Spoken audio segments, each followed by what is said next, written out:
So, Maayong gabi. I will not take this long na sir kasi I know you have to rest.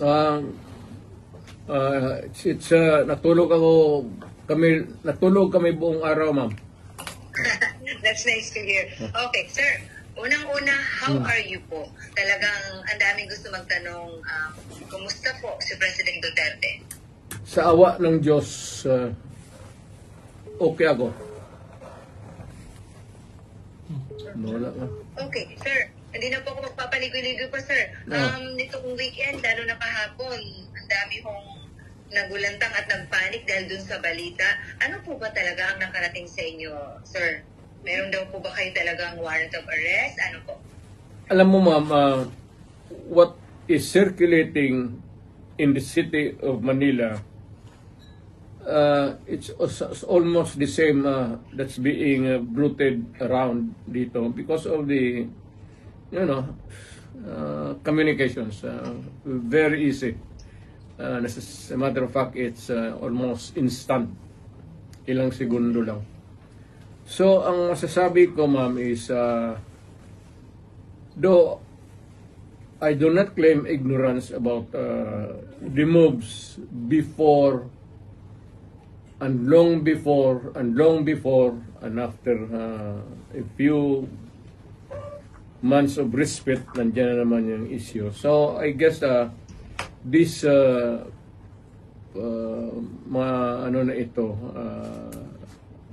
issues, I would call them, would hound me until the dying days of my life. Okay. So, ano to, sir? So, they won't really stop? Again? So, talagang hindi sila titigil, sir? No, as I remain, mainly if I remain to be a politician all the year round. But it might simmer a little bit down the line. Siguro pag hindi na masyado ako active. But for as long as I am there in the political arena of the Republic of the Philippines, I would be a constant, not really issue, but a good copy for whatever I say or whatever I do, and what happened yesterday and what will happen tomorrow. Alright. Ganon okay. Sir, okay, sir, does this bother you, sir? Itong mga naglutangang information na meron ng warrant sa inyo? Warrant of arrest? Alam mo, ma'am, sa totoo lang, I have been in politics for almost nearly 30 years. Been mayor, lahat na klaseng issue. Firstly as vice mayor, congressman, then as president. Hindi ko naman sinasabi minamaliit ko. Pagyayabang yan eh. But it's almost an day in, day out, month long, year after year. It's has become an irritation, really. Especially if patanda ka na and you still have to deal with the same questions and issues until now. Pero I take it as part of my political life.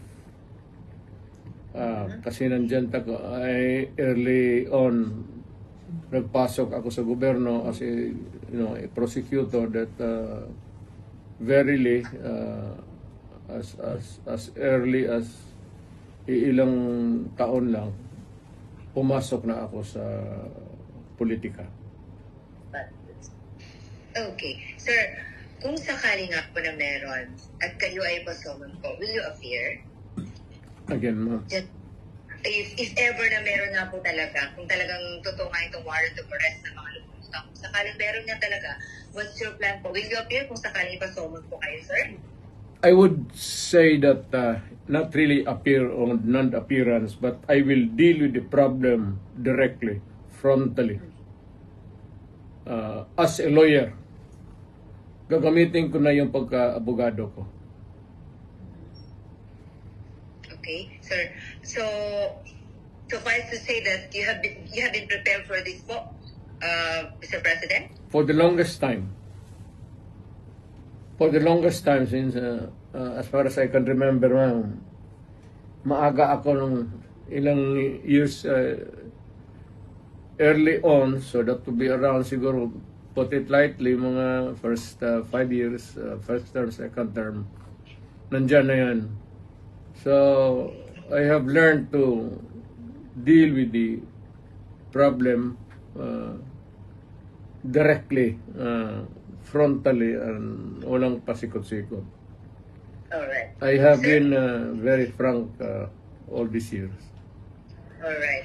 Okay. Sir, aside from this po, sir, meron din pong i-finance sa inyo sa DOJ na inciting to sedition. Unang-una, what's your take on this po, sir, na kayo po ay napailan ng ganito, sir? Is it the sedition ngayon? That's different, sir. Aside from ICC, sir, meron din po, di ba, sir, may pinal din po sa inyo na inciting sa DOJ? Inciting to sedition? Wala akong alam yan. Ngayon lang. Alam ko na may plano na idemanda ako, pero specifics, ngayon ko lang nalaman. Yun naman sa ICC, matagal na yun. Whatever course it might turn to, I am ready for it. Kasi dumaan ako sa trabaho ko, ma'am, as an appointed elected official of the Republic. I do not there no excuses to give. I offer no apology. I did what I did because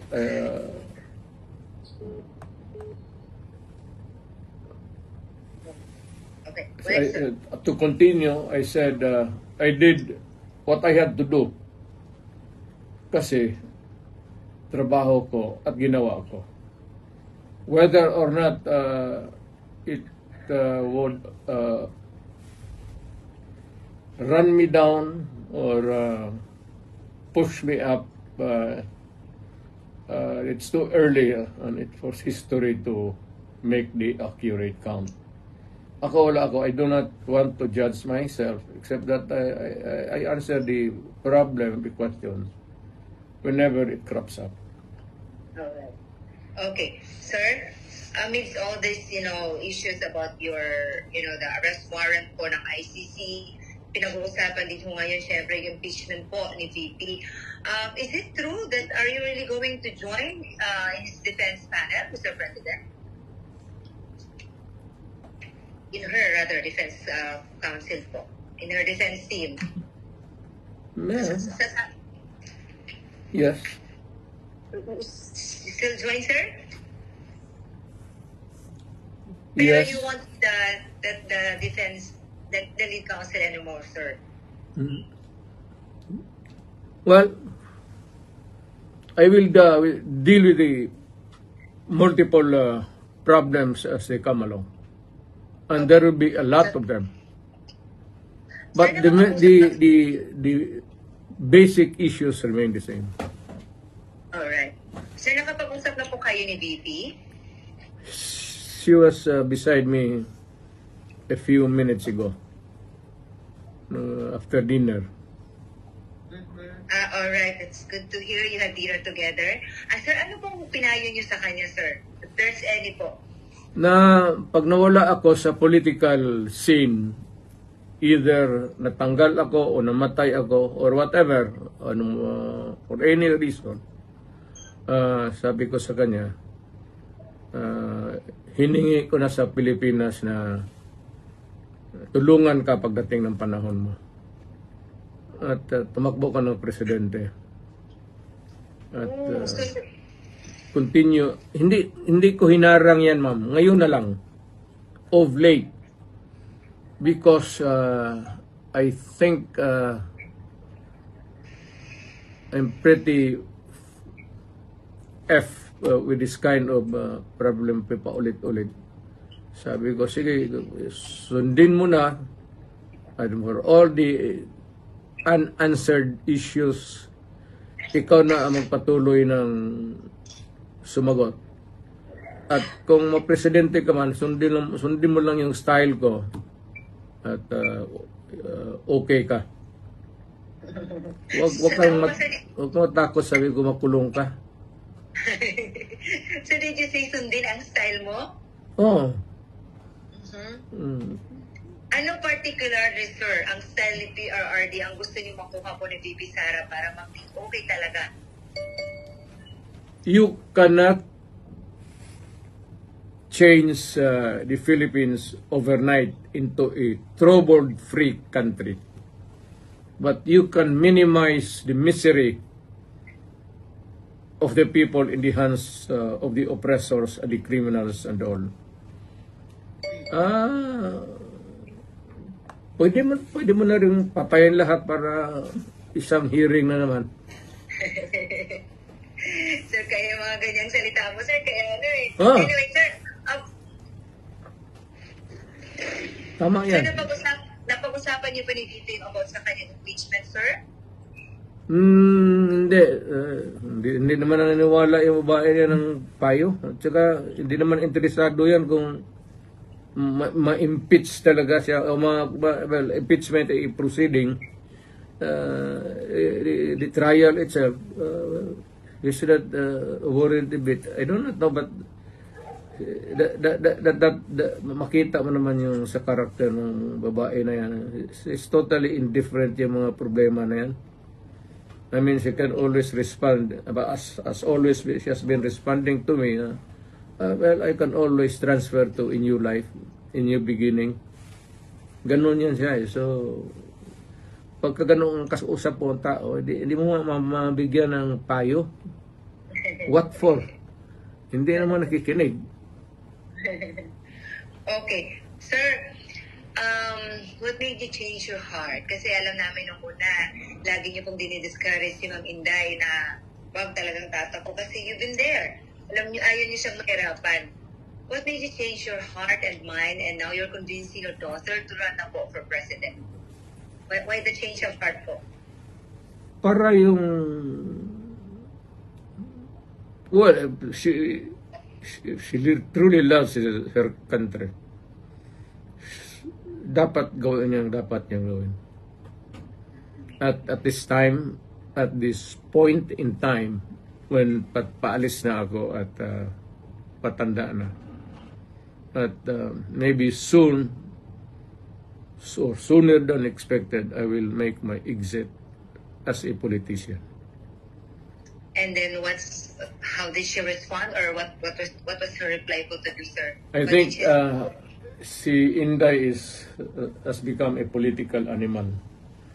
Kasi lolo niya for the longest time, governor of Davao Province yung isa pa. Parang pumasok na sa subconscious level niya yung politika. Tapos ako, tagal ko sa politika. Okay. Sir, may I just go back po doon sa ICC, nung pumutok po pala ito kahapon, sinabi po ng Malacanang na nagre-ready po sila for any eventualities. Meron nga po bang dapat